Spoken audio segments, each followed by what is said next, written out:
చెప్పండి. సో పత్తిపోళ్ళ గ్రామం అంటే గురుగారు స్థాపించినటువంటి ప్రతిష్ఠించిన కాదు, నిర్మాణం చేసినటువంటి అక్కడ శ్రీ బ్రహ్మరాంబ మల్లేశ్వర స్వామి వారి యొక్క ఆలయాన్ని కొత్త నూతనంగా నిర్మాణం చేయడం జరిగింది. సిద్ధాంతి గారు ద్వారా నిర్మింపబడిందండి, నిర్మించారు ఆలయాన్ని. ఓకే. ఆలయ వాస్తు సువర్ణ హస్త గంట కంపెనీ రైతులు వాస్తు విద్వాన్ బ్రహ్మశ్రీ కీలు శ్రీమన్నారాయణమూర్తి సిద్ధాంతి గారు 18 గోదావరి వేమూరు మండలం అగడాలంక గ్రామం. చెప్పండి. ఇది ఎంఎంపురం గ్రామంలో అంటే పల్లపూర్ అంటాం. ఎంఎంపురం గ్రామంలో పరిరక్షణలోనే రామాలయ నిర్మాణం జరిగింది. పునహారం ప్రతిష్ట నిర్మాణం జరిగింది. ఎంఎంపురం అండి, ఇక్కడ కూడా సిద్ధాంతి గారి పరిరక్షణలోనే ఆలయ నిర్మాణం జరిగింది. సో ఇవన్నీ కూడా మనకి వివరిస్తున్నారు. మాకు ఒక సిద్ధాంతం ఏంటంటే శ్రీధర శివరామ దీక్షిత అచలగురు సిద్ధాంతం అనేటటువంటి ఆశ్రమం ఉన్నది. ఓకే. మన గ్రామాలు అన్నింటిలో ఇప్పుడు కొల్లేరు లంక గ్రామాల్లో అంటే మాకు మేమేమంటే కొల్లేరు 44 లంక గ్రామాలు అనేటటువంటిది ఉంది కృష్ణా పశ్చిమ గోదావరి జిల్లాలో. ఆ 44 లంక గ్రామాల్లో ఇప్పుడు శ్రీధర శివరామ దీక్షిత అచలగురు మందిరం అనేటటువంటి ఆశ్రమాలు 27 ఆశ్రమాలు ఉన్నాయి. ఆ 27 ఆశ్రమాల్లో ప్రతికొల్లంక గ్రామంలో సిద్ధాంతి గారి పర్యవేక్షణలో దగ్గరగా ₹1 కోటి పైన పెట్టి ఆశ్రమ నిర్మాణం చేయటం జరిగింది.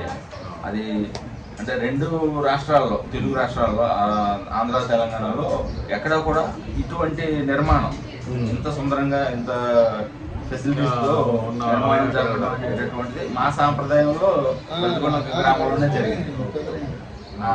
సిద్ధాంతి గారి పర్యవేక్షణలో జరిగింది. దీనికి ఇది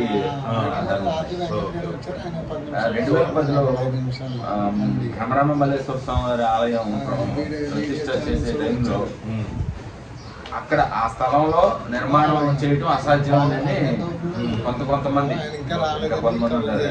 వాళ్ళందరూ కూడా ఇక్కడ జరగడం అనేది సాధ్యపడదు అనేది చెప్పడం జరిగింది. ఇక్కడ సాధ్యపడితే ఆయన ప్రాణానికి హాని కలుగుతుంది అంటే సిద్ధాంతి గారి ప్రాణానికి హాని కలుగుతుంది, ఆయన నిర్మాణానికి పూనుకుంటే ఆయన ప్రాణానికి హాని కలుగుతుంది చెప్పడం జరిగింది. అయినా సరే సిద్ధాంతి గారు అక్కడ నిర్మాణం ధైర్యం చేసి గ్రామస్తులందరూ కలిసి అక్కడ నిర్మాణం చేయడం జరిగింది. అంటే బ్రహ్మరాంబ మల్లేశ్వర స్వామి అంటే మా లంక గ్రామాల్లో ఒక ప్రత్యేకమైనటువంటి శక్తి ఆలయంగా అక్కడ రూపకల్పన చేయడం జరిగింది. ప్రతిష్ట కొంతమంది భయపెట్టడానికి ట్రై చేసినా కూడా భయపడలేదు సిద్ధాంతి. భయపడకుండా దగ్గరుండి నిర్మింపజేసేది. ఆయనకి తెలియదు అండి, ఆయన భయపడ్డా కాకపోతే తెలుసు. కొంతమంది ఏదైనా ఆపడానికి ఆ శక్తులు కొంచెం ప్రయత్నించినా దాన్ని అధిగమించి ఈయన నిర్మాణాన్ని కొనసాగించారు. నిర్మించడం కూడా జరిగిపోయింది. 2010లో నిర్మాణం జరిగింది. ఈ రోజు వరకు కూడా దేదీప్యమానంగా వెలుగుతుంది అక్కడ అంతా కూడా. అదే కొల్లేరు మల్లన్న అండి, కొల్లేరు మల్లన్న, శ్రీశైలం మల్లన్న, కొల్లేరు మల్లన్న. ఓకే.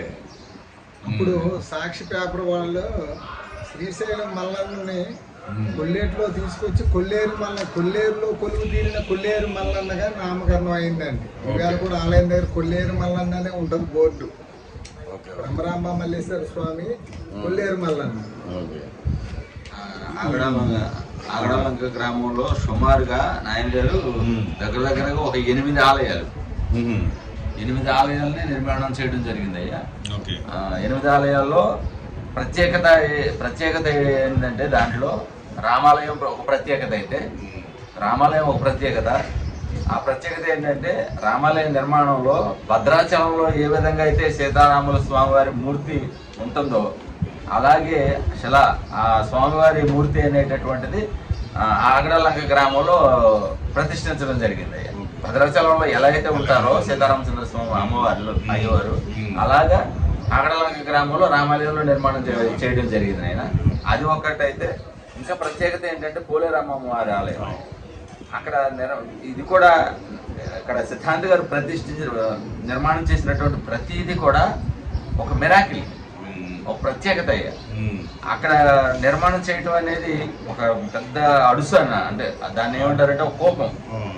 అటువంటి దాంట్లో నుంచి తీసుకొచ్చి అమ్మవారి ఆలయ నిర్మాణం చేయడం జరిగింది అయ్యా. అక్కడ కూడా నిర్మాణం చేయడం అసాధ్యం అనే అటువంటి దాంట్లో నిర్మాణం చేయించి అమ్మవారిని అక్కడ ప్రతిష్ఠ చేసి ఆ అమ్మవారికి ఒక శక్తి అనేటటువంటి దాన్ని ఆపాదించి గ్రామంలో అక్కడ ఏదైనా అంటే మా లంక గ్రామాల్లో ఒక ఏదైనా తగు వచ్చింది అంటే తగు అంటే కొంచెం పరస్పర ఇద్దరికి వచ్చింది అని అంటే ఒక ఆలయం దగ్గర తగు తీరుస్తారు పెద్దలు ఉన్నటువంటి వాళ్ళు. దానికి ప్రత్యేకత ఏంటంటే అక్కడ అమ్మవారి ఆలయం దగ్గర ఆ తగు అనేది పరిష్కారం చేస్తే అక్కడ ఉండబడినటువంటి బాధితులు ఎవరైతే ఉన్నారో వాళ్ళకి న్యాయం జరుగుద్ది అనేటటువంటిది అక్కడ వచ్చింది. అమ్మవారి ఆలయ సమక్షంలో ఏ పరిష్కారం చేసినా కూడా చక్కగా పరిష్కారం అవుతుంది, న్యాయం జరుగుతుంది అనేటటువంటిది అమ్మవారి అనుగ్రహంతో జరగడం అనేది గ్రామంలో జరుగుతుంది. అంత శక్తివంతమైనటువంటి అమ్మవారిని అక్కడ ప్రతిష్ఠించడం జరిగింది. డాక్టర్ గారు మంచి విషయాలు చెప్పారు. గురుగారి గురించి thank you very much. Ramanamurthy గారు